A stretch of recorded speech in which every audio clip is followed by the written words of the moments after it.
Hey everybody, this is our Dark Side Elite. I'm doing a video review of well, not a video, but I'm doing a review for Spider-Man Far From Home. I saw the movie, and I'm not gonna come in this with no complete bias against what Marvel done. I'm just gonna value the movie for what the movie is trying to tell me, and I'm gonna try not to put in this should be a non-spoiler review. I'm just gonna give you a good brushstroke, and then I'm gonna do one with spoilers and some of my gripes and upsets about what they're doing. Um, but one of the best things I like about this movie is that they did a great twist. It's a great twist about what they did, and hearing what the and seeing what the post-credit scenes are about, and what they're doing, it's actually really really cool. I love what they did with it, and I think that they have a good future for it. As a MCU, just an MCU moviegoer, I just to see what they're trying to do with the IP. I think they did a really good step forward, but there are a few situations in the movie that actually were still like Homecoming.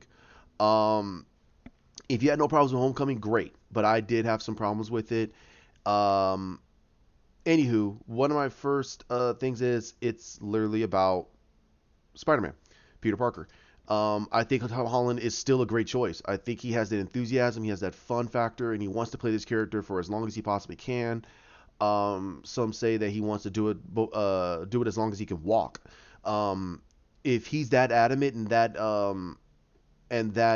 forward with his thinking that he wants to play this character for that long, then Marvel should just sign him. Just sign him for a multi-movie contract, and literally cater to this guy. Cater to this guy. Cater him to the point where they can have him for that long. Don't underserve him and don't try to screw him over.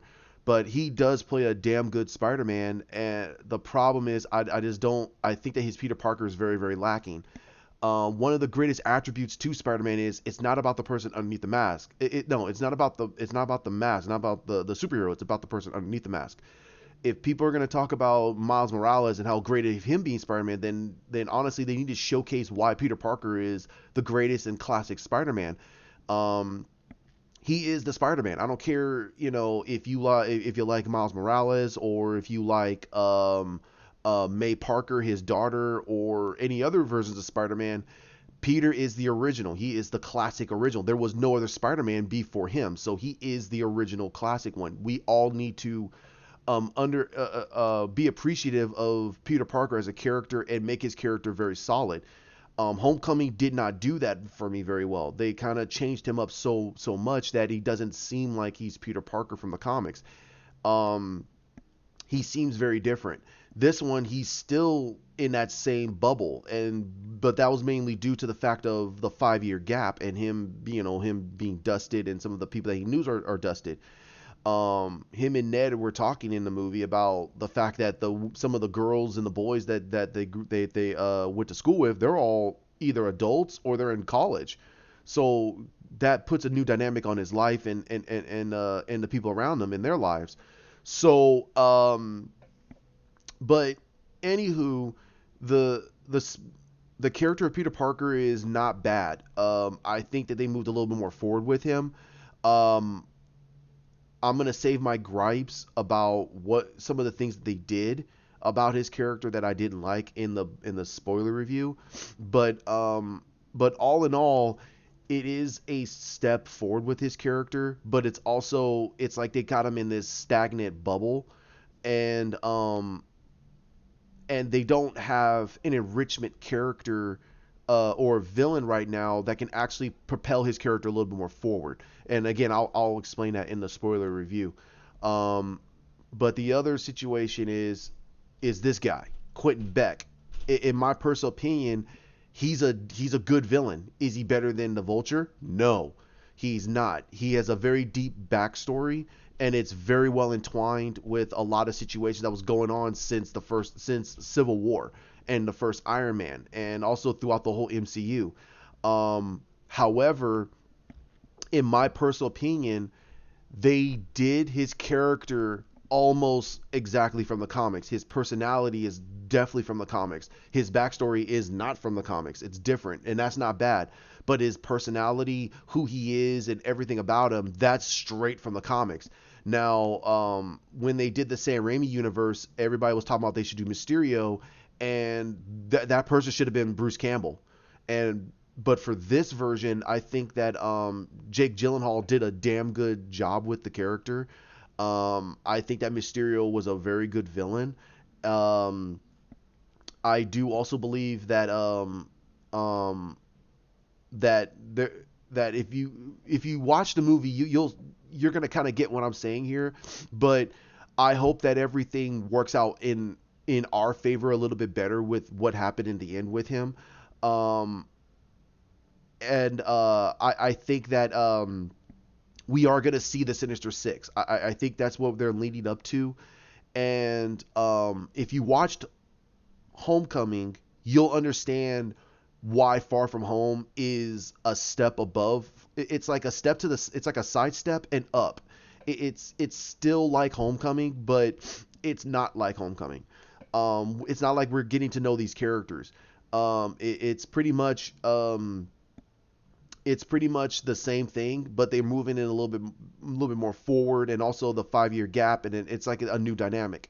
So in a way, Spider-Man, when we got introduced to him, he has his own universe. Everything was kind of set, and then all of a sudden, Infinity War happened, and Endgame happened, and then now he has a brand new dynamic in his life, and his Aunt May now knows about his secret identity, and they're having fun with it, which is kind of strange to see.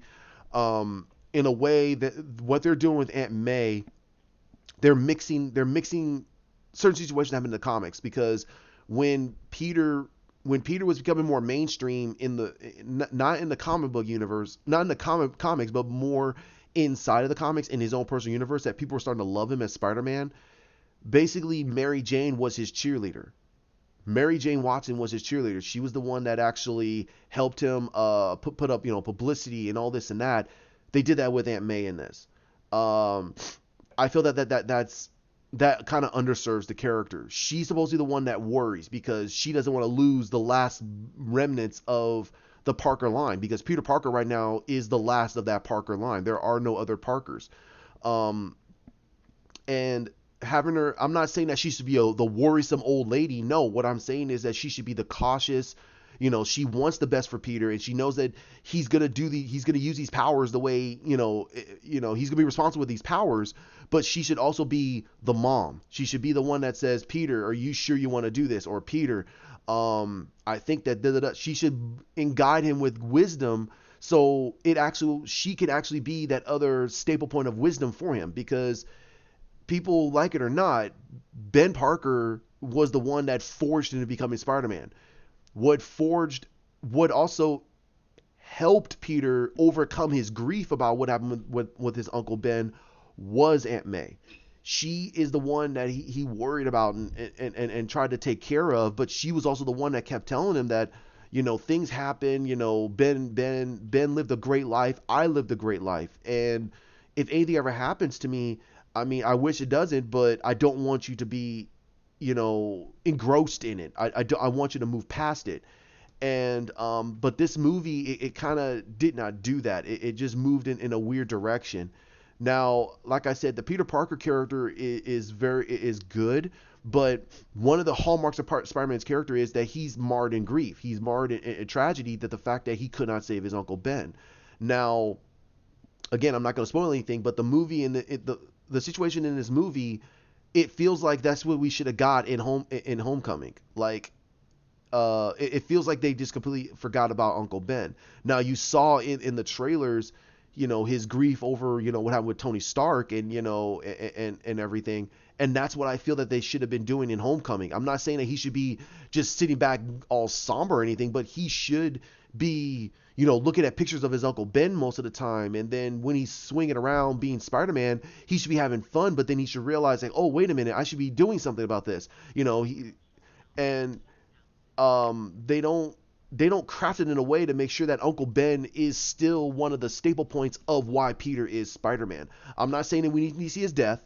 I'm not saying that we need to, have a physical actor. What I'm saying is that we should have at least some pictures of Ben and May's wedding, or a picture of him and Peter when Peter was a little boy, taking him fishing or taking him to science expo, stuff like that, because that's what makes us understand that Ben is that big of an impact on this version of Peter. Having him not around is like having no father's figure around for Peter, and he's just having these powers, and the guy disappears, and okay, well, he's fine. And that's how I felt about Homecoming. It feels like that they did not do due diligence on Uncle Ben. And I'm not, again, I emphasize, I'm not saying that we should see his death. What I'm saying is we need to see the impact of his death to these characters and slowly see them mourn and move forward from the death of Uncle Ben. And then Peter latches on to Tony Stark as this new figure, and then he dies, and then what is Peter going to do now? That's how we should see his character growth, because he's still a teenage boy. He's still 15, 16 years old, and you're telling me he doesn't have any complex problems? If he doesn't have any complex problems, then he's not a teenager. Come on, teenagers have complex problems. I'm not saying that we should see him doopy and mopey all the time. No, I'm not saying that. What I'm saying is that he should have some complex problems. And, having girl problems, Spider-Man problems, his family problems, superhero problems, Spider-Man problems on top of his Peter Parker problems. Those are the things that Peter deals with all the time in the comics. And it shouldn't be hammer fist. It should be subtle. And then slowly certain things work out the way it needs to work out. Now with the Quentin Beck situation, I think that they did a really good job with it, and they showed how masterful of a villain he really is, and how crafty he really is, and sneaky and devious, and it's really, really good. But the ending is going to kind of make you go, huh? But the post-credit scenes are going to make your head explode like, oh, wow, what are they going to do now? And they did a really good job of it. Now, I'm not gonna try to spoil it. I'm trying my best to not spoil it for anybody. I do feel that you should watch this movie. It is still a very entertaining movie. There are some problems I have with it because of what happened with Homecoming, and it's just an extension of Homecoming, and also an extension of what happened at the end of Endgame and Infinity War. And I feel that they, in a way, kind of underserved his character. They underserved the Zendaya character, and I'm not calling her MJ. I'm sorry, I'm not, because that's not MJ.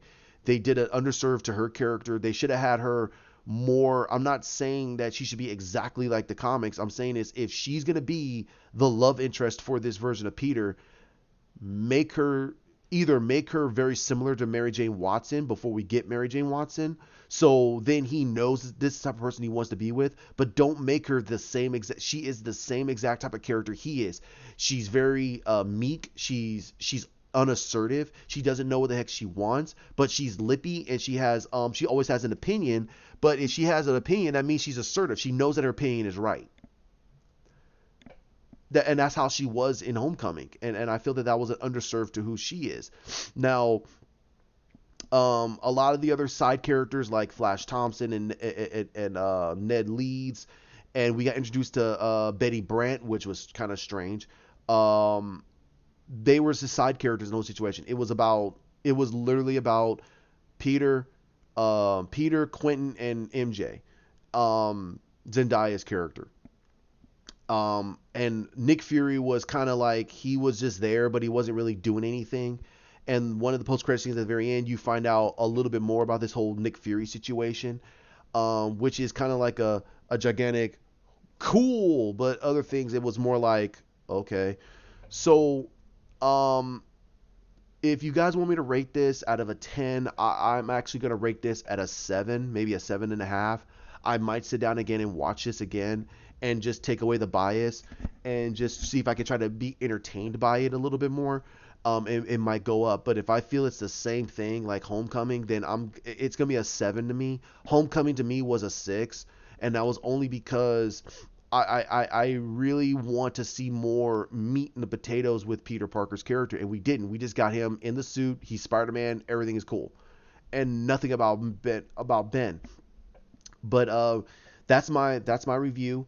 I'll put up a spoiler review maybe the next couple of days to flesh this out, or I might do it later tonight and do some spoilers about the movie, and then put that out maybe in 2 more days, so that it gives people a little bit of time to watch the movie. I'll probably do it on put it out on maybe Thursday.